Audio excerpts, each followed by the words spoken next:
Hello everyone, welcome back to my channel Bhavya Ravi vlogs. ಇವತ್ತಿನ ಈ ವಿಡಿಯೋದಲ್ಲಿ ನನ್ನ ದೇವ್ರ ಮನೆ ಯಾವ ಥರ ನಾನು ಜೋಡಿಸಿ ಇಟ್ಕೊಂಡಿದ್ದೀನಿ, ಹಾಗೆ ಯಾವ ಥರ ಕ್ಲೀನಿಂಗ್ ಮಾಡ್ತೀನಿ ಅನ್ನೋದನ್ನು ಈ ವಿಡಿಯೋದಲ್ಲಿ ನಾನು ತೋರಿಸಿದ್ದೀನಿ. ಇನ್ನು ನಾನು ಯಾವಾಗಲೂ ಅಷ್ಟೇ ದೇವ್ರ ಮನೇನ ಬುಧವಾರ ಇಲ್ಲ ಭಾನುವಾರ ಕ್ಲೀನ್ ಮಾಡ್ಕೊತೀನಿ. ಯಾಕಂದರೆ ಸೋಮವಾರ, ಮಂಗಳವಾರ ಹಾಗೆ ಗುರುವಾರ, ಶುಕ್ರವಾರ, ಶನಿವಾರ ಈ 5 ದಿನ ನಾನು ಪೂಜೆನ ಮಾಡ್ಕೊತೀನಿ. ಹಾಗಾಗಿ ನಾನು ಭಾನುವಾರ ಹಾಗೆ ಬುಧವಾರನ ದೇವ್ರ ಮನೆ ಕ್ಲೀನಿಂಗ್ಗೆ ಅಂತ ಮಾಡ್ಕೊತೀನಿ. ಇನ್ನು ಅಮಾವಾಸ್ಯೆ ಹಾಗೂ ಹುಣ್ಣಿಮೆಗಳಲ್ಲಿ ನಾನು ದೇವ್ರ ಮನೇನ ಕ್ಲೀನ್ ಮಾಡ್ಕೊಳ್ಳೋದಿಲ್ಲ.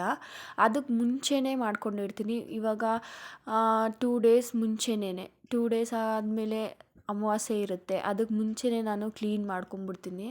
ಯಾಕಂದರೆ ಅಮಾವಾಸ್ಯೆಯಲ್ಲಿ ಯಾವ್ಯಾವ ಥರ ಟೈಮ್ ಯಾವ್ಯಾವಾಗಿರುತ್ತೋ ಅಂತ ಹೇಳೋದಕ್ಕಾಗಲ್ಲ. ಆ ಟೈಮಲ್ಲಿ ಮನೆ ದೇವ್ರ ಕಳಶನ ಎತ್ತೋದು ನನಗೆ ಇಷ್ಟ ಆಗೋದಿಲ್ಲ. ಹಾಗಾಗಿ ಅಮಾವಾಸ್ಯೆಗೆ ಇನ್ನು 2 ದಿನ ಇದೆ ಅನ್ನೋ ಮುಂಚೆನೇ ನಾನು ಕ್ಲೀನ್ ಮಾಡಿ ಇಟ್ಬಿಡ್ತೀನಿ. ಹಾಗೆ ನಾನು ಮಂಗಳವಾರ ಹಾಗೆ ಶುಕ್ರವಾರ ಕಳಶನ ಕದಲಿಸೋದಿಲ್ಲ. ಅವತ್ತು ಹಿಂದಿನ ದಿನವೇ ನಾನು ಕಳಶನ ಕದಲಿಸಿಟ್ಟು ಆವತ್ತಿನ ದಿನ ಬೇಕಾದರೆ ಬೆಳಗ್ತೀನಿ. ಆದರೆ ಶುಕ್ರವಾರ ಹಾಗೂ ಮಂಗಳವಾರ ದಿನ ನಾನು ಯಾವತ್ತೂ ಕಳಶನ ತೆಗಿಯೋದಕ್ಕೆ ಹೋಗೋದಿಲ್ಲ. ಅದು ಒಳ್ಳೆಯದೂ ಅಲ್ಲ.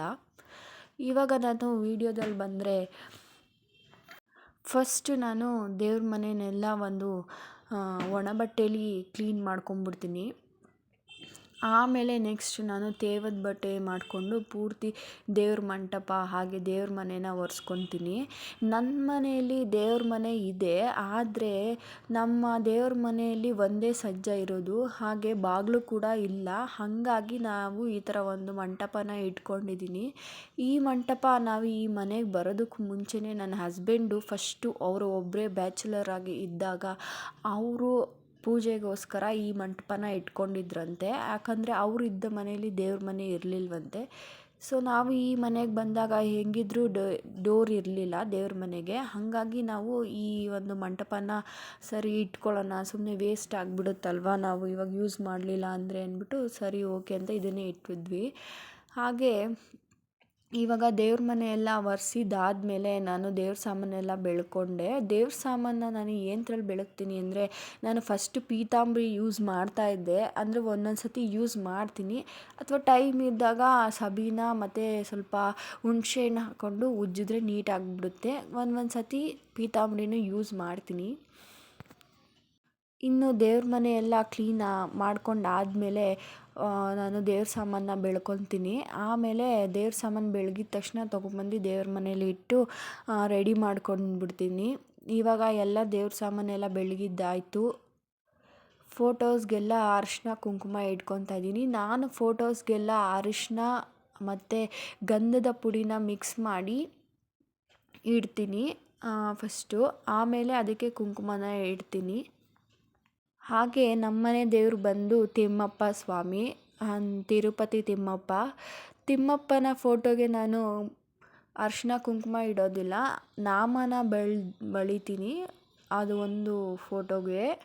ಇನ್ನೆಲ್ಲದಕ್ಕೂ ಅರಿಶಿನ ಕುಂಕುಮನ ಹಾಗೆ ಗಂಧ ಸಮೇತ ಇಡ್ತೀನಿ.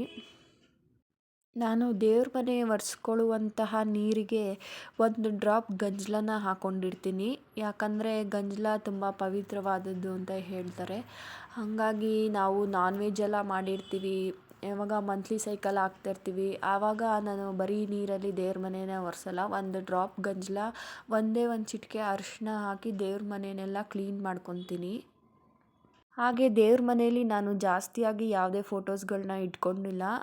ನಮ್ಮ ಮಂಟಪ ಚಿಕ್ಕದು, ನಾನು ಒಂದು ಚಿಕ್ಕ ಫೋಟೋ ಹಾಗೆ ದೀಪ ಕಲಶ ಅಷ್ಟೇ ಇಟ್ಕೊತೀನಿ. ಆದಷ್ಟು ಕಡಿಮೆ ಸಾಮಾನುಗಳನ್ನ ಇಟ್ಕೊಂಡ್ರೆ ಕ್ಲೀನಿಂಗ್ ಕೆಲಸ ಅನ್ನೋದು ಬೇಗನೆ ಆಗೋಗ್ಬಿಡುತ್ತೆ. ಹಾಗೆ ದೇವ್ರ ಸಾಮಾನನ್ನ ಬೆಳಗ್ಬಿಟ್ಟು ಅಲ್ಲೇ ದೇವ್ರ ಮನೇಲಿ ಇಟ್ಟು ನಾಳೆ ಬೆಳಗ್ಗೆ ರೆಡಿ ಮಾಡಿಕೊಂಡ್ರೆ ಆಯಿತು ಅಂತ ನಾನು ಬಿಡೋದಿಲ್ಲ. ದೇವ್ರ ಸಾಮಾನುಗಳನ್ನ ನನಗೆ ಕಲಶನ ಕೂರಿಸ್ಬಿಟ್ಟಿರ್ಬೇಕಷ್ಟೇ. ನಾನು ಯಾವಾಗ ಬೆಳಗಿದ್ರೂ ಅಷ್ಟೇ ಕಲಶನ ಕೂರಿಸ್ಬಿಟ್ಟು ದೀಪನ ಅಂಟಿಸ್ಬಿಡ್ತೀನಿ. ಇವಾಗ ನಾನು ಕಲಶ ಇಟ್ಟಿಲ್ಲ ಮನೆಯಲ್ಲಿ ಅಂತಂದರೆ ನನಗೆ ಏನೋ ಒಂಥರ ಅನ್ನಿಸ್ತಾ ಇರುತ್ತೆ. ಯಾವಾಗ ಬೆಳಗಿದ್ರಾದ್ರೂ ಅಷ್ಟೇ, ಯಾವಾಗ ಅಂದರೆ ನೈಟೆಲ್ಲ ನಾನು ಯಾವತ್ತೂ ಬೆಳಗೋದಿಲ್ಲ. ಬೆಳಗ್ಗೆ ಟೈಮು ಇಲ್ಲ ಮಧ್ಯಾಹ್ನ ಟೈಮ್ ಏನಾದರೂ ಎತ್ತಿ ಬೆಳಗಿದ್ದೀನಿ ಅಂತ ಅಂದರೆ ಇನ್ನು ಸಂಜೆ ನಾನು ಕಳಶನ ಕೂರಿಸ್ಬಿಟ್ಟು ದೀಪನ ಅಂಟಿಸ್ಬಿಡ್ತೀನಿ. ನಾಳೆವರೆಗೂ ನಾನೇನು ಕಾಯೋದಕ್ಕೆ ಹೋಗೋದಿಲ್ಲ. ಇವಾಗ ಫೋಟೋಸ್ಗಳಿಗೆ ಹಾಗೆ ಕಳಶಕ್ಕೆ ದೀಪಕ್ಕೆ ಎಲ್ಲದಕ್ಕೂ ಅರಿಶಿನ ಕುಂಕುಮ ಇಟ್ಟಿದ್ದಾಯಿತು. ಇವಾಗ ನಾನು ಈ ಬಾಕ್ಸಲ್ಲಿ ಏನು ಇಟ್ಟಿದ್ದೀನಿ ಅಂತ ಅಂದರೆ ಕವಡೆ, ಗೋಮತಿ ಚಕ್ರ, ಹಾಗೆ ಬಟ್ಲಡಿಕೆ, ₹6 ಕಾಯಿನ್ನು, ಹಾಗೆ ಏಲಕ್ಕಿ, ಒಂದು ಸ್ವಲ್ಪ ಲವಂಗ, ಅಂದರೆ ಹಾರಾರು ಎಲ್ಲನೂ ಹಾರಾರು ಹಾಕಿ ಈ ಬಾಕ್ಸ್ ಒಳಗಡೆ ಇಟ್ಟಿದ್ದೀನಿ. ಹಾಗೆ ಒಂದು ಸ್ವಲ್ಪ ಪಚ್ಚ ಕರ್ಪೂರನ ಹಾಕಿದ್ದೀನಿ. ಇದೆಲ್ಲ ಲಕ್ಷ್ಮಿಗೆ ಸಂಬಂಧಪಟ್ಟಂತಹ ವಸ್ತುಗಳು. ಈ ವಸ್ತುಗಳನ್ನ ಮನೇಲಿ ಇಟ್ಕೊಂಡ್ರೆ ಆರ್ಥಿಕ ಪರಿಸ್ಥಿತಿ ಅನ್ನೋದು ಅಭಿವೃದ್ಧಿ ಆಗುತ್ತೆ ಅಂತ ಹೇಳ್ತಾರೆ. ಹಾಗಾಗಿ ನಾನು ಈ ಒಂದು ಪುಟ್ಟ ಬಾಕ್ಸ್ ಒಳಗಡೆ ಹಾಕಿ ಲಕ್ಷ್ಮಿ ಅಮ್ಮನವರ ಮುಂದೆ ಇಟ್ಟಿದ್ದೀನಿ. ಹಾಗೆ ಇದ್ರ ಮೇಲೆ ಒಂದು ಕಾಯಿನನ್ನು ಇಟ್ಟಿದ್ದೀನಿ, ₹5 ಕಾಯಿನನ್ನು. ಇನ್ನು ಇವಾಗ ನಾನು ಕಾಯಿಗೆ ಅರಿಶಿನ ಕುಂಕುಮನ ಇಟ್ಕೊಳ್ತಾ ಇದ್ದೀನಿ. ಈ ಕಾಯಿನ ನಾನು ದೀಪಾವಳಿ ಟೈಮಲ್ಲಿ ಇಟ್ಟಿದ್ದು. ಅಂದರೆ ನಾನು ನೀರು ಏನು ಕಾಯಲ್ಲಿ ನೀರಿದ್ದರೆ ನಾನು ಅದೇ ಕಾಯಿನ ಯೂಸ್ ಮಾಡ್ತೀನಿ. ನೀರೇನಾದರೂ ಇಲ್ಲ ಕಾಯಲ್ಲಿ ಅಂತ ಅಂದರೆ ನಾನು ಬೇರೆ ಕಾಯಿನ ಇಡ್ತೀನಿ. ಅಲ್ಲಿವರೆಗೂ ಇದೇ ಕಾಯಿನ ಇಡ್ತಾ ಇರ್ತೀನಿ. ಅಂದರೆ ನಾನು ದೇವ್ರ ಸಾಮಾನು ಬೆಳಗ್ದಾಗೆಲ್ಲ ಹೊಸ ಕಾಯಿ ಏನು ಇಡೋದಿಲ್ಲ. ಇನ್ನು ಹಬ್ಬ ಹರಿದಿನಗಳಲ್ಲಿ ಯಾವಾಗಾದರೂ ಚೇಂಜ್ ಮಾಡಬೇಕಂದ್ರೆ ಮಾಡ್ತೀನಿ. ಆದರೆ ಜಾಸ್ತಿ ನಾನು ಕಾಯಿನ ಚೇಂಜ್ ಮಾಡೋದಕ್ಕೆ ಹೋಗೋದಿಲ್ಲ. ಈಗ ಕಾಯಿಗೆಲ್ಲ ಅರಿಶಿನ ಕುಂಕುಮ ಇಟ್ಟು ಆಯಿತು. ಇವಾಗ ಬತ್ತಿನ 2 ಬತ್ತಿನ ಈ ಥರ ಜಾಯಿನ್ ಮಾಡಿಕೊಂಡು ನಾನು ದೀಪಕ್ಕೆ ಹಾಕ್ತೀನಿ. ಒಂದು ಬತ್ತಿ ಹಾಕಿ ದೀಪನ ಅಂಟಿಸ್ಬಾರ್ದು ಅಂತ ಹೇಳ್ತಾರೆ. ಯಾವಾಗಲೂ ಜೋಡಿ ಬತ್ತಿ ಹಾಕಬೇಕು ಅಂತ ನಮ್ಮ ಅತ್ತೆಯವರು ಹೇಳ್ತಾ ಇರ್ತಾರೆ. ಫಸ್ಟು ನಾನೆಲ್ಲ ರೆಡಿ ಮಾಡ್ಕೊಂಬಿಡ್ತೀನಿ. ದೀಪಕ್ಕೆ ಬತ್ತಿ ಎಲ್ಲ ಹಾಕಿ ಈ ಥರ ಪೂರ್ತಿ ರೆಡಿ ಮಾಡಿಕೊಂಡು ಇವಾಗ ಎಲ್ಲನೂ ಎತ್ತಿ ನೀಟಾಗಿ ಜೋಡಿಸ್ಕೊಂಡು ಆಮೇಲೆ ನಾನು ಕಲಶವನ್ನು ರೆಡಿ ಮಾಡ್ಕೊತೀನಿ. ಈ ಬಾಕ್ಸಲ್ಲಿ ನಾನು ಎಲ್ಲ ಥರ ಏನೇನು ಐಟಮ್ಸ್ ಬೇಕೋ ಅದನ್ನೆಲ್ಲ ಈ ಥರ ಒಂದು ಬಾಕ್ಸ್ ಒಳಗಡೆ ಹಾಕಿ ಇಟ್ಕೊಂಬಿಟ್ಟಿರ್ತೀನಿ. ನಾನು ಇನ್ನೆಲ್ಲೂ ಕೆಳಗಡೆ ಏನು ಇಡೋದಕ್ಕೆ ಹೋಗೋದಿಲ್ಲ. ಅಲ್ಲಿ ಮೇಲ್ಗಡೆ ಆ ಸ್ಟೆಪ್ಪಲ್ಲಿ ನೀಟಾಗಿ ಜೋಡಿಸಿ ಇಟ್ಕೊಂಬಿಟ್ಟಿರ್ತೀನಿ. ಇಷ್ಟೇ ನಾನು ದೇವ್ರ ಮನೆಯಲ್ಲಿ ಇಟ್ಟಿರುವಂತಹ ಸಾಮಾನುಗಳು.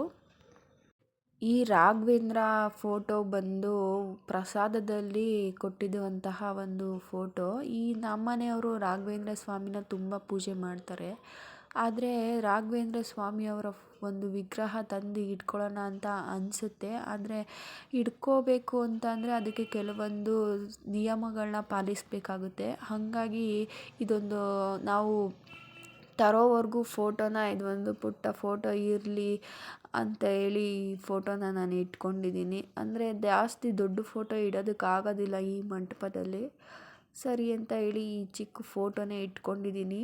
ಇವಾಗ ನಾನು ಕಳಶನ ಕೂರಿಸ್ತಾ ಇದ್ದೀನಿ. ನಾನು ಕಳಶ ಕೂರ್ಸೋಕ್ಕೂ ಮುಂಚೆ ಒಂದು ಅಷ್ಟದಳ ಪದ್ಮ ರಂಗೋಲಿನ ಹಾಕ್ಕೊತೀನಿ. ಅದ್ರ ಮೇಲೆ ಒಂದು ಪುಟ್ಟ ಪ್ಲೇಟ್ ಇಟ್ಟು ಅದಕ್ಕೆ ಅಕ್ಕಿಯನ್ನು ಹಾಕಿ ಅದ್ರ ಮೇಲೆ ಅರಿಶಿನ ಕುಂಕುಮ ಎಲ್ಲ ಇಟ್ಟು ನೆಕ್ಸ್ಟ್ ನಾನು ಒಂದು ಶುದ್ಧವಾದ ನೀರನ್ನು ಹಾಕಿ ಕಳಶದ ತುಂಬ ಇವಾಗ ಎಲೆನ ಜೋಡಿಸಿ ಇಟ್ಕೊತಾ ಇದ್ದೀನಿ. ನಾನು ಕಳಶಕ್ಕೆ 5 ಎಲೆನ ಜೋಡಿಸ್ಕೊತೀನಿ. ಕೆಲವರು 3 ಎಲೆನೂ ಇಡ್ತಾರೆ. ನಾನು 5 ಎಲೆನ ಇಟ್ಕೊತಾ ಇದ್ದೀನಿ. ಇವಾಗ ಎಲೆಯ ತುದಿಗಳಿಗೆ ಅರಿಶಿನ ಕುಂಕುಮನ ನಾನು ಇಟ್ಕೊತೀನಿ. ಎಲೆಯ ತುದಿಗಳಲ್ಲಿ ತಾಯಿ ಲಕ್ಷ್ಮೀದೇವಿ ನೆಲೆಸಿರ್ತಾರೆ. ಇವಾಗ ನಾನು ಕಾಯಿನ ಇಡ್ತಾ ಇದ್ದೀನಿ. ಈ ಥರ ಕಾಯಿನ ರೆಡಿ ಮಾಡಿ ಈ ಥರ ಸಿಂಪಲಾಗಿ ಇಟ್ಕೊತೀನಿ. ಕಳಶದ ನೀರು ಒಳಕ್ಕೆ ನಾನು ₹1 ಕಾಯಿನನ್ನು ಹಾಕ್ತೀನಿ. ಹಾಗೆ ಪಚ್ಚ ಕರ್ಪೂರನ ಹಾಕ್ತೀನಿ. ಒಂದು ಸ್ವಲ್ಪ ಜವಾದಿ ಪೌಡರ್ನ ಹಾಕ್ಕೊತೀನಿ. ಹಾಗೆ ಅರಿಶಿನ ಕುಂಕುಮನ ಹಾಕ್ಕೊಂಡು ನಾನು ಕಳಶನ ಪ್ರತಿಷ್ಠಾಪನೆ ಮಾಡ್ಕೊತೀನಿ. ಜವಾದಿ ಪೌಡರ್ ಹಾಗೆ ಪಚ್ಚೆ ಕರ್ಪೂರನ ಹಾಕ್ಕೊಳ್ಳೋದ್ರಿಂದ ಸುಗಂಧಭರಿತವಾಗಿ ಇರುತ್ತೆ. ಎಲ್ಲಿ ಸುಗಂಧಭರಿತವಾಗಿ ಇರುತ್ತೋ ಅಲ್ಲಿ ಲಕ್ಷ್ಮೀ ಅಮ್ಮನವರ ಸನ್ನಿಧಾನವೂ ಇರುತ್ತೆ. ಹಾಗೆ ಅರಿಶಿನ ಕುಂಕುಮನ ಇಟ್ಕೊಳ್ಳುವಾಗ ಯಾವಾಗಲೂ ಅರಿಶಿನ ಬಲಭಾಗದಲ್ಲಿ ಇರಬೇಕು, ಕುಂಕುಮ ಎಡಭಾಗದಲ್ಲಿ ಇರಬೇಕು. ಹಾಗೆ ಅರಿಶಿನ ಕುಂಕುಮ ಬಟ್ಲು ತುಂಬ ಇರಬೇಕು. ಇವಾಗ ಎಲ್ಲ ಜೋಡಿಸಿ ಇಟ್ಕೊಂಡಿದ್ದಾಯಿತು. ಇವಾಗ ಪೂಜೆ ಮಾಡಬೇಕು. ಸಾಯಂಕಾಲ ಆಗಿತ್ತು. ನಾನು ಎಲ್ಲ ಕ್ಲೀನ್ ಮಾಡೋ ಅಷ್ಟರಲ್ಲಿ ಸಂಜೆ ಆಗೋಗಿತ್ತು. ಸರಿ ಮುಸ್ಸಂಜೆ ಪೂಜೆ ಮಾಡ್ಕೊಳ್ಳೋಣ ಅಂಥೇಳಿ ಇವಾಗ ಹೂಗಳನ್ನೆಲ್ಲ ಮುಡಿಸ್ತಾ ಇದ್ದೀನಿ.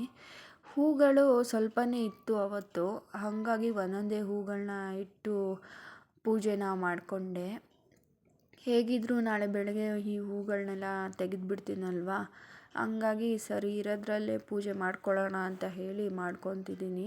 ನಾನು ಯಾವಾಗಲೂ ಅಷ್ಟೇ ಬಾಡಿದ ಹೂವಿಗೆ ಪೂಜೆನ ಮಾಡ್ಕೊಳ್ಳಲ್ಲ. ಪ್ರತಿದಿನ ಪೂಜೆ ಮಾಡುವಾಗಲೂ ನಾನು ಹೊಸ ಹೊಸ ಹೂಗಳನ್ನ ಇಟ್ಟೇ ಪೂಜೆನ ಮಾಡ್ಕೊತಿದ್ದೀನಿ. ಒಂದೋ ಎರಡೋ ಜಾಸ್ತಿನೋ ಕಮ್ಮಿನೋ ಆ ಫ್ರೆಶ್ ಆಗಿರೋ ಹೂಗಳನ್ನ ಇಟ್ಟು ಪೂಜೆನ ಮಾಡ್ಕೊಳ್ಳೋದು ತುಂಬಾ ಒಳ್ಳೆಯದು. ಬಾಡಿದ ಹೂಗಳಿಗೆ ಪೂಜೆ ಮಾಡ್ಕೋತೀವಿ ಅಂತಂದರೆ ಅದು ಆ ಪೂಜೆ ಅಷ್ಟೊಂದು ಫಲದಾಯಕವಾಗಿ ಇರೋದಿಲ್ಲ. ಇವಾಗ ದೀಪಗಳಿಗೆ ಎಣ್ಣೆನ ಹಾಕ್ಕೊಳ್ತಾ ಇದ್ದೀನಿ. ನಾನು ದೀಪಗಳಿಗೆ ಕೊಬ್ಬರಿ ಎಣ್ಣೆನ ಯೂಸ್ ಮಾಡ್ತೀನಿ. ಈ ಕೊಬ್ಬರಿ ಎಣ್ಣೆನ ನಾನು ಮಿಲ್ಲಲ್ಲಿ ತಗೊತೀವಿ, ಪ್ಯೂರ್ ಕೊಬ್ಬರಿ ಎಣ್ಣೆ. ಈಗ ದೀಪಗಳನ್ನೆಲ್ಲ ಹಚ್ಕೊತಿದ್ದೀನಿ. ಯಾವಾಗಲೂ ದೀಪನ ಗಂಧದ ಕಡ್ಡಿಯಲ್ಲಿ ಹಚ್ಚಬೇಕು ಅಂತ ಹೇಳ್ತಾರೆ, ಆದರೆ ನಮ್ಮ ಮನೇಲಿ ಈ ಸತಿ ಗಂಧದ ಕಡ್ಡಿ ತಂದಿದ್ದು ಪ್ಯೂರ್ ಸ್ಯಾಂಡಲ್ದು. ಅದು ಕೈಯಲ್ಲಿ ಒಸ್ತಿರೋದ್ರಿಂದ ಬೆಂಕಿ ಅಷ್ಟಾಗಿ ಅದರಲ್ಲಿ ಇರೋದಿಲ್ಲ. ಹಚ್ಚಿದ ತಕ್ಷಣ ಕೆಂಡ ಆಗುತ್ತಷ್ಟೇ, ಆರೋಗ್ಬಿಡುತ್ತೆ. ದೀಪ ಹಚ್ಚೋರ್ಗೂ ಅದು ಇರ್ತಾನೆ ಇರಲಿಲ್ಲ. ಸರಿ ಅಂತೇಳಿ ನಾನು ಬೆಂಕಿ ಕಡ್ಡಿನಲ್ಲೇ ದೀಪನ ಹಚ್ಕೊಂಡು ಇವಾಗ ಪೂಜೆನ ಮಾಡ್ಕೊತಾ ಇದ್ದೀನಿ. ಕರೆಕ್ಟಾಗಿ 6 ಗಂಟೆ ಅಷ್ಟರಲ್ಲಿ ನಾನು ಮುಸ್ಸಂಜೆ ಪೂಜೆನ ಮಾಡ್ಕೊತೀನಿ. ಇದನ್ನು ಗೋಧೂಳಿ ಟೈಮ್ ಅಂತಲೂ ಹೇಳ್ತಾರೆ. ಅಂದರೆ ಹಸುಗಳೆಲ್ಲ ಮನೆಗೆ ಬರೋದು, ಇನ್ನೇನು ಕತ್ತಲೆ ಆಗ್ತಾಯಿದೆ ಅನ್ನೋ ಟೈಮಲ್ಲಿ ಹಸುಗಳೆಲ್ಲ ಮನೆಗೆ ಬರುತ್ತಲ್ಲ, ಅದನ್ನು ಗೋಧೂಳಿ ಟೈಮ್ನ ಅಂತ ಹೇಳ್ತಾರೆ. ಆ ಸಮಯದಲ್ಲಿ ಪೂಜೆ ಮಾಡ್ಕೊಳ್ಳೋದು ತುಂಬಾ ಒಳ್ಳೆಯದು. ಹಾಗೆ ಬ್ರಾಹ್ಮಿ ಮುಹೂರ್ತದಲ್ಲಿ ಪೂಜೆ ಮಾಡಿಕೊಂಡ್ರೆ ತುಂಬ ಒಳ್ಳೆಯದು ಅಂತ ಹೇಳ್ತಾರೆ. ಇವಾಗ ನಾನು ಒಳಗಡೆ ಮಂಟಪದ ಹತ್ರ ಪೂಜೆ ಮಾಡಿ, ಹೊಸ್ಲು ಹತ್ರನೂ ಪೂಜೆ ಮಾಡಿಕೊಂಡು, ಹೊಸ್ಲು ಮೇಲ್ಗಡೆ ಪೂಜೆ ಮಾಡಿಕೊಂಡು, ಇವಾಗ ತುಳಸಿ ಗಿಡಕ್ಕೆ ಪೂಜೆನ ಮಾಡ್ಕೊತಾ ಇದ್ದೀನಿ. ತುಳಸಿ ಗಿಡಕ್ಕೆಲ್ಲ ಪೂಜೆ ಮಾಡಿದ್ಮೇಲೆ ನಾನು ಸೂರ್ಯ ಚಂದ್ರನ ನೆನೆಸ್ಕೊಂಡು, ಹಾಗೆ ನಮ್ಮ ಮನೆ ಎದುರುಗಡೆ ಒಂದು ಬೇವಿನ ಮರ ಇದೆ, ಆ ಮರಕ್ಕೂ ಸುದ ಪೂಜೆನ ಮಾಡ್ಕೊತಿದ್ದೀನಿ. ಅಲ್ಲೆಲ್ಲ ಪೂಜೆ ಮಾಡ್ಕೊಂಡು ಬಂದು ಇವಾಗ ಇನ್ನೊಂದು ಸತಿ ದೇವ್ರ ಮನೇಲಿ ಪೂಜೆನ ಮಾಡ್ಕೊತಾ ಇದ್ದೀನಿ. ದೇವ್ರ ಮನೆ ಕೆಲಸ ಅಂದರೆ ತುಂಬ ಟೈಮ್ ಅನ್ನೋದು ಹಿಡಿಯುತ್ತೆ. ನೀಟಾಗಿ ಮಾಡ್ಕೋತೀವಿ ಅಂತ ಅಂದರೆ ನನಗೂ ಹಾಗೆ ನನ್ನ ದೇವ್ರ ಮನೆ ಕ್ಲೀನ್ ಮಾಡಬೇಕು ಅಂದರೆ ಸುಮಾರು 2 ಅವರ್ ಆದರೂ ಬೇಕು. ಇವಾಗ ನಾನು ತುಳಸಿ ಕಟ್ಟೆ ಮುಂದೆ ದೀಪನ ಹಚ್ತಾ ಇದ್ದೀನಿ. ನಾನು ಬತ್ತಿಗಳಿಗೆಲ್ಲ ತುಪ್ಪನ ಹಾಕಿ ನೆನೆಸಿ ಇಟ್ಬಿಟ್ಟಿರ್ತೀನಿ, ಒಂದು ಬಾಕ್ಸಲ್ಲಿ ಇಟ್ಕೊಂಡಿರ್ತೀನಿ. ನಾನು ಪೂಜೆ ಮಾಡುವಾಗ ಈ ಥರ ದೀಪದಲ್ಲಿ ಇಟ್ಟು ದೀಪ ಅಂಟಿಸ್ಕೊಂಡು ಬಂದು ಇಲ್ಲಿ ಇಡ್ತೀನಿ. ಇವಾಗ ನೋಡ್ತಾ ಇರ್ಬೋದು, ತುಳಸಿ ಗಿಡದ ಮುಂದೆ ನಾನು ಒಂದು ಪ್ಲಾಸ್ಟಿಕ್ ಬಾಕ್ಸ್ನ ಇಟ್ಟಿದ್ದೀನಿ. ಇವಾಗ ವೇಸ್ಟ್ ಪ್ಲಾಸ್ಟಿಕ್ ಬಾಕ್ಸ್ ಇರುತ್ತಲ್ವ, ಅದು ಸ್ವಲ್ಪ ಮೇಲೆ ಕಟ್ ಮಾಡಿಬಿಟ್ರೆ ಈ ಥರ ಆರಾಮಾಗಿ ಇಡ್ಬೋದು. ಯಾವ ಗಾಳಿ ಬಂದ್ರೂ ಅದೇನು ದೀಪ ಅನ್ನೋದು ಆರೋಗೋದಿಲ್ಲ, ನೀಟಾಗಿ ಇರುತ್ತೆ. ಇವಾಗ ನೋಡ್ತಾ ಇರ್ಬೋದು ಎಷ್ಟು ಚೆನ್ನಾಗಿ ಕಾಣಿಸ್ತಿದೆ ಅಂತ. ನನಗೆ ಮುಸ್ಸಂಜೆ ಪೂಜೆ ಅಂದರೆ ತುಂಬಾ ಇಷ್ಟ. ಯಾಕಂದರೆ ಆ ಕತ್ತಲಲ್ಲಿ ದೀಪದ ಬೆಳಕನ್ನು ನೋಡೋದು ನನಗೆ ತುಂಬಾ ಅಂದರೆ ತುಂಬಾ ಇಷ್ಟ. ಹಾಗೆ ಮುಸ್ಸಂಜೆ ಟೈಮಲ್ಲಿ ತುಳಸಿ ಗಿಡದ ಮುಂದೆ ದೀಪ ಹಚ್ಚಿರೋದು, ಹಾಗೆ ಈ ಗಂಧದ ಕಡ್ಡಿ ಸ್ಮೆಲ್ಲು ಮನೆಯೆಲ್ಲ ಒಂಥರ ಪ್ರಶಾಂತವಾಗಿ ಇರುತ್ತೆ. ಇದಾಗಿತ್ತು ಫ್ರೆಂಡ್ಸ್ ಇವತ್ತಿನ ನನ್ನ ವಿಡಿಯೋ. ಈ ವಿಡಿಯೋ ಏನಾದರೂ ನಿಮಗೆ ಇಷ್ಟ ಆಗಿದ್ದರೆ ಪ್ಲೀಸ್ ಒಂದು ಲೈಕ್ ಮಾಡಿ, ಹಾಗೆ ನನ್ನ ಚಾನಲ್ನ ಸಬ್ಸ್ಕ್ರೈಬ್ ಮಾಡ್ಕೊಳ್ಳೋದನ್ನ ಮರಿಬೇಡಿ. Thank you.